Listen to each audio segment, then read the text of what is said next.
Dunyo bugun keskinlashmoqda.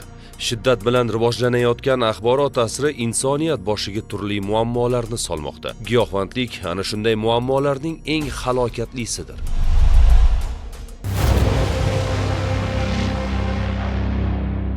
Giyohvandlik nafaqat insonning jismoniy va ruhiy salomatligiga putur yetkazadi, balki oilalarni buzadi, jamiyatni beqarorlashtiradi va iqtisodiy rivojlanishni sekinlashtiradi. Bu illat chegara bilmaydi. Yoshidan, ijtimoiy mavqeidan qat'iy nazar aholining barcha qatlamiga kirib boradi. Oxir-oqibat millat genofondini tanazzulga yetaklaydi. Qora rangli paketda ikkita bo'lakdagi ruchka xizmi gazga olmoqda.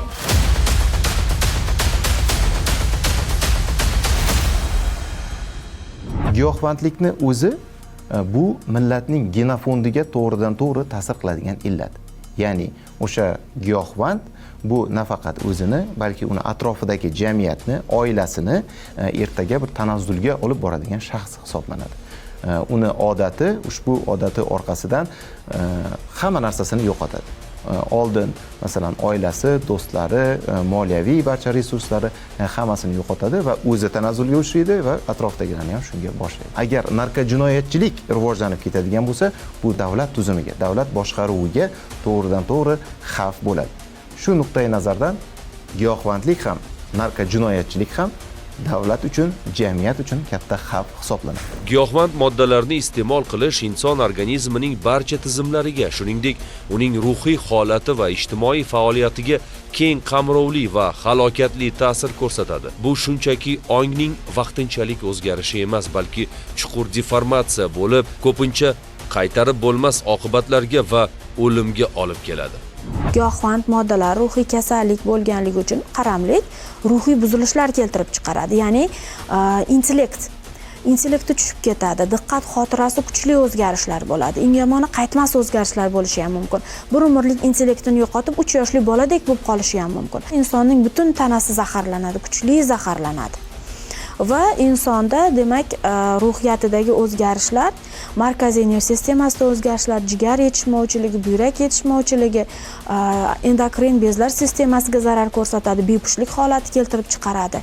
Hattoki bemorda bir umrlik oyoq qo'lni ishlamay qolish holatlari, nogironlik holatlari keltirib chiqarishi mumkin. Dunyo mamlakatlari rivojlangani sayin narko-jinoyat olami vakillari ham o'z tizimlarini rivojlantirmoqda. Oldinlari klassik turdagi narkotik vositalarni muomalaga kiritishga harakat qilingan bo'lsa, bugun ular sintetik vositalarga almashtirildi. Aslida tibbiyotda qo'llanilishi kerak bo'lgan kuchli ta'sir qiluvchi dori vositalari giyohvandlarning asosiy iste'mol manbaiga aylandi. 2018-yilda ayrim dori vositalari kuchli ta'sir qiluvchi dori vositalari ro'yxatiga kiritilgan va ushbu kuchli ta'sir qiluvchi dori vositalari psixotrop dori vositalari bilan bir xil tarzda uning sotuviga va muomalasiga shunday talablar qo'yilgan. Bu oddiy masalan har bir aptekada borganda berib yuboriladigan dori vositalari emas, maxsus retsept asosida belgilangan o'sha dozalarda, donalarda beriladi. Huquqni muhofaza qiluvchi organlar tomonidan o'sha 2018-yildan boshlab ushbu turdagi dori vositalarining noqonuniy muomalasiga qarshi keskin kurash choralari olib borildi. Natijada 2025-yilda 2024-yilga nisbatan shu turdagi kuchli ta'sir qiluvchi moddalarning noqonuniy muomalasi bilan bog'liq holatlar 13% ga kamaydi. Ekspertlar xulosasiga ko'ra, giyohvandlik va narko-jinoyatchilik bu inson hayoti uchun katta xatar bo'lib, u davlat va jamiyatni ildizidan yemiradi. Shu bois mamlakatimizda giyohvandlik illatiga qarshi keskin chora-tadbirlar amalga oshirilmoqda. O'zbekiston Respublikasi Prezidentining 73-sonli farmoni bilan 5 yillik strategiya 2024-28-yillarga mo'ljallangan strategiya qabul qildi. Va strategiyada asosiy e'tibor aholi, ayniqsa yoshlarni ongida giyohvand moddalar, giyohvandlikka nisbatan, narkojinoyatchilikka nisbatan immunitetni shakllantirish. Ya'ni bir so'z bilan aytganda, ushbu narkotiklarga bo'lgan talabni yo'q qilishga qaratilgan. To'g'ri, mamlakatimizda aniqlangan narko-jinoyatlar soni boshqa mamlakatlarga nisbatan ko'p bo'lishi mumkin, ammo qo'lga olingan narkotiklar miqdori kam. Buning asosiy sababi respublikamizda giyohvandlik vositalarining eng kam miqdori, ya'ni 1 milligram miqdori ham jinoiy javobgarlikka sabab bo'ladi. Boshqa mamlakatlarda esa bu miqdor 2 grammni tashkil etadi. Ungacha bo'lgan miqdor esa ma'muriy javobgarlik sifatida belgilanadi. Solishtiriladigan bo'lsa, aynan qo'shni davlatlarga qaraganda respublikada bizada vaziyat, narkovaziyat ancha nazorat ostida va huquqni himoya qiluvchi organlarning resurslari bu vaziyatni jilovlashga to'liq yetadi. Giyohvandlik va narkojinoyatchilikka qarshi kurashish bilan birgalikda targ'ibot ishlari ham olib boriladi. Prezidentimiz ta'kidlaganlaridek, giyohvandlik va narkojinoyatchilikka qarshi kurashish bu umummilliy harakatga aylanishi kerak. Giyohvandlik vositalarini bugun oziq-ovqat mahsulotlari, dori-darmon va kosmetik vositalar ko'rinishida ishlab chiqarishga urinishlar bo'lmoqda.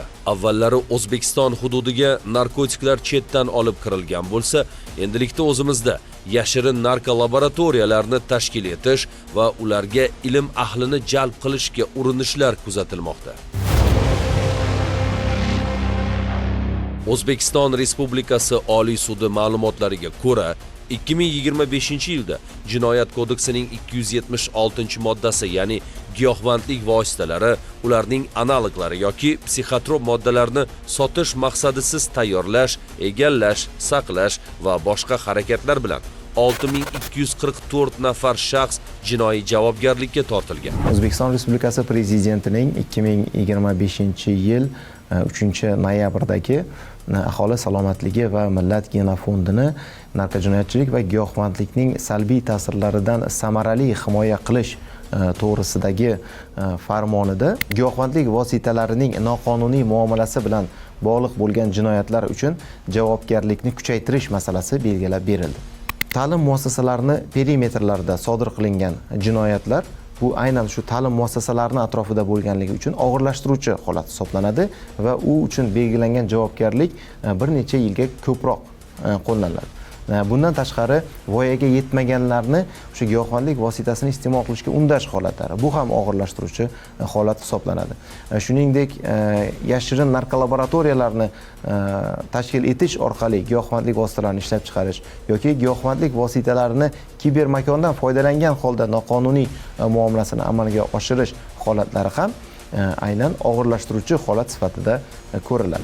Birgina 2025-yilda huquqni muhofaza qiluvchi organlar tomonidan o'tkazilgan tezkor tadbirlar natijasida 3 tonna 413 kilogramm narkotik, psixotrop va kuchli ta'sir qiluvchi moddalarning noqonuniy muomalasiga chek qo'yilib, iste'molga chiqib ketishining oldi olindi.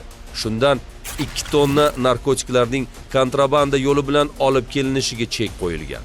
Fosh etilgan 15 ta yashirin narkolaboratoriyalardan jami 75 kilogramm giyohvandlik vositalari va kuchli ta'sir qiluvchi moddalar, 84 litr prekursorlar ashyoviy dalil sifatida olindi.